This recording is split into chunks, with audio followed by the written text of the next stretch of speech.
আমার আজকের recipe Champaran mutton in nonstick কড়াই। মানে চম্পারন মটনটা সাধারণত মাটির হাঁড়িতেই রান্না করা হয়ে থাকে, কিন্তু আমি ননস্টিক কড়াইতেই একই পদ্ধতিতে আমি তোমাদের চম্পারন মটন রান্না করে দেখাচ্ছি। নমস্কার বন্ধুরা, কিচেন কার্ভিংসে সকলকে স্বাগত জানিয়ে শুরু করছি আজকের রেসিপি। আশা করছি রেসিপিটি সকলের ভালো লাগবে। ভালো লাগলে লাইক, কমেন্ট, শেয়ার করার অনুরোধ থাকলো। পাশে থাকা বেল আইকনটি প্রেস করে সঙ্গে থাকবে নেক্সট রেসিপি দেখার জন্য। আর ভিডিওটি স্কিপ না করে পুরোটি দেখার অনুরোধ থাকলো বন্ধুদের কাছে। আর তার আগে ভিডিওটি দেখার আগে একটা লাইক দিয়ে দেখা শুরু করো বন্ধুরা। তাহলে দেখতে থাকো, আশা করছি রেসিপিটি সকলের ভালো লাগবে। দেখতে থাকো, সঙ্গে থাকো। আমি এর জন্য 600 গ্রাম মতন মাটন নিয়ে নিয়েছি। আর এদিকে একটা ভাজা মশলার জন্য আমি নিয়েছি গোটা এলাচ, লবঙ্গ, দারচিনি, গোলমরিচ আর গোটা ধনে, গোটা জিরে, তেজপাতা, শুকনো লঙ্কা আর আদা রসুনের পেস্ট, একটুখানি পেঁয়াজের পেস্ট নিয়েছি আর টমেটোর পেস্ট। এবারে একটা ননস্টিকের প্যানে আমি মশলাটাকে একটু ফ্রাই করে নেব। খুব সুন্দর করে মশলাটাকে আমি ফ্রাই করে নিচ্ছি। দেখো, দিয়ে দিচ্ছি গোটা এলাচ, লবঙ্গ, দারচিনি আর দুটো শুকনো লঙ্কা আর গোটা জিরে, আর দিয়ে দিচ্ছি গোটা ধনে, আর দিয়ে দেবো একটা তেজপাতা। এবার এটাকে একটু ড্রাই রোস্ট করে নিচ্ছি। যতক্ষণ না সুন্দর একটা স্মেল আসে ততক্ষণ আমি এটাকে সুন্দর করে ড্রাই রোস্ট করে নিচ্ছি। দেখো, ড্রাই রোস্ট করতে করতে সুন্দর একটা ফ্লেভার আসে। এই ফ্লেভারটাই কিন্তু চম্পারন মটনের মেইন বিশেষত্ব। আর স্মেলটা এত সুন্দর আসে যেন ঘর একদম মোমো করে। দেখো, কথা বলতে বলতেই এটা ড্রাই রোস্ট হয়ে গেছে, সুন্দর একটা স্মেল এসে গেছে। এবারে আমি একটা মিক্সিং জারের মধ্যে এটাকে নিয়ে ব্লেন্ড করে নিচ্ছি। খুব বেশি ব্লেন্ড করব না, একটু আদা গুঁড়ো হবে। এদিকে আমি মাটনটাকে এবার ম্যারিনেশন করে নিচ্ছি। 500 গ্রাম মাটন আমি ভালো করে ধুয়ে নিয়েছি। আর এদিকে নিয়ে নেব আদা রসুনের পেস্ট। এবার দিয়ে দিচ্ছি একটু পরিমাণ মতন হলুদ গুঁড়ো। পেঁয়াজের মধ্যে দিয়ে দিচ্ছি একটু হলুদ গুঁড়ো আর স্বাদ মতন দিয়ে দিচ্ছি একটু লবণ আর হলুদটাকে পেঁয়াজের মধ্যে আমি আগে মাখিয়ে নিচ্ছি। পেঁয়াজটাতে সফট হয় খুব সুন্দর।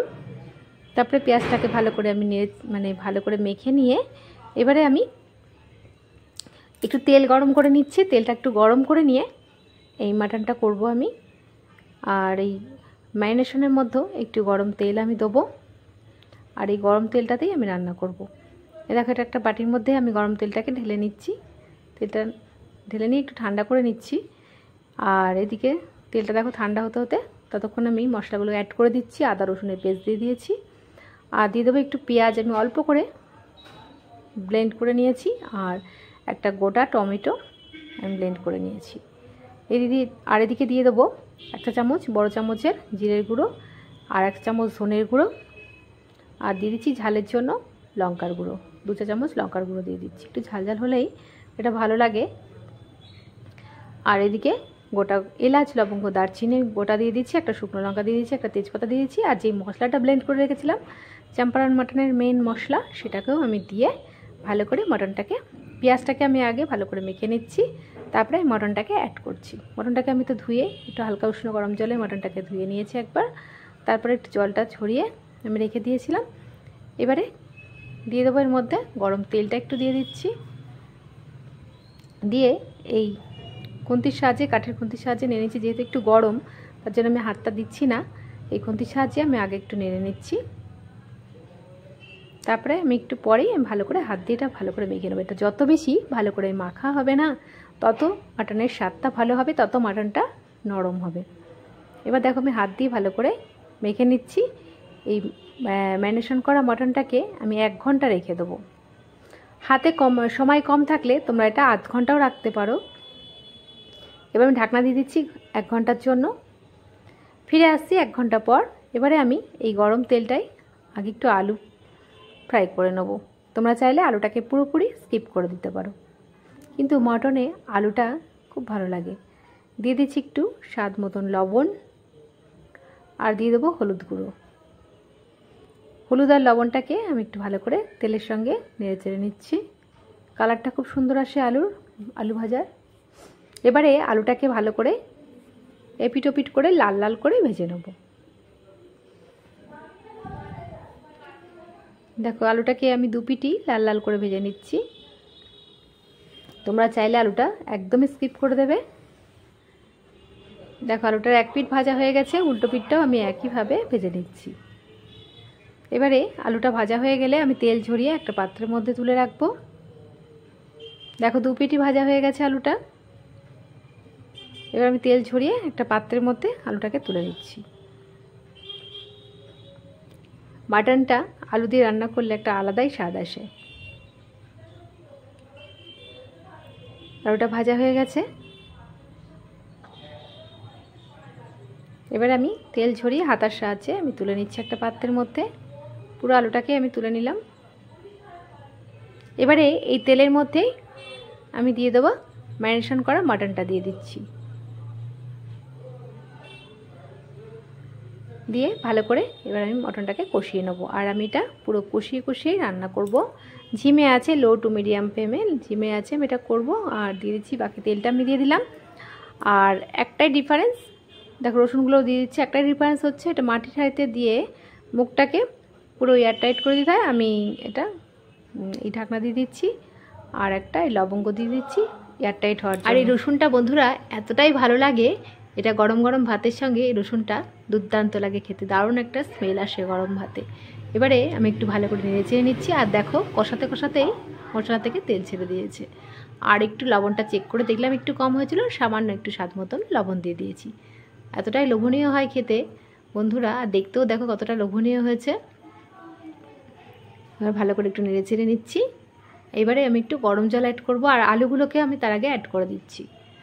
আলুগুলো দিয়ে আর একটুখানি আমি কষিয়ে নিচ্ছি। আরও মিনিট 5 আমি কষিয়ে নেব ভালো করে। কষাতে কষাতেই সেদ্ধ হয়ে যাচ্ছে অনেকটা।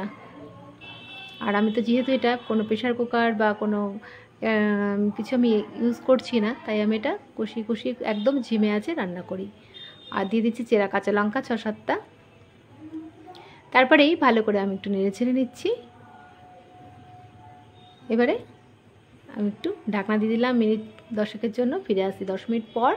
দেখো অনেকটাই সেদ্ধ হয়ে গেছে। এবার আমি একটু গরম জল অ্যাড করব। গরম জল অ্যাড করে আমি ফাইনালি 15 থেকে 20 মিনিট আমি একটু সেদ্ধ হতে দিয়ে দেবো ঝিমে আছে একদম এয়ারটাইট করে। এবার আমি একটু গরম জল অ্যাড করে দিচ্ছি। তারপরে ভালো করে একটু নেড়ে ছেড়ে নিচ্ছি। এবার আমি 20 মিনিটের জন্য ঝিমে আছে আমি ঢাকনা দিয়ে সেদ্ধ হতে দিয়ে দেবো। নেড়ে চেড়ে নিলাম। এবার আমি ঢাকনা দিয়ে দিচ্ছি। কালারটা কতটা সুন্দর এসেছে দেখো বন্ধুরা, দেখেই লোভ লেগে যাচ্ছে। ঢাকনা দিয়ে দিলাম 20 মিনিটের জন্য। ফিরে আসি 20 মিনিট পর। ফাইনালি আমার চাম্পারান মাটন রেডি। দেখো এবার আমি গ্যাস ওভেনটা একটু অফ করে দিয়ে দেবো একটু শাহি গরম মশলা।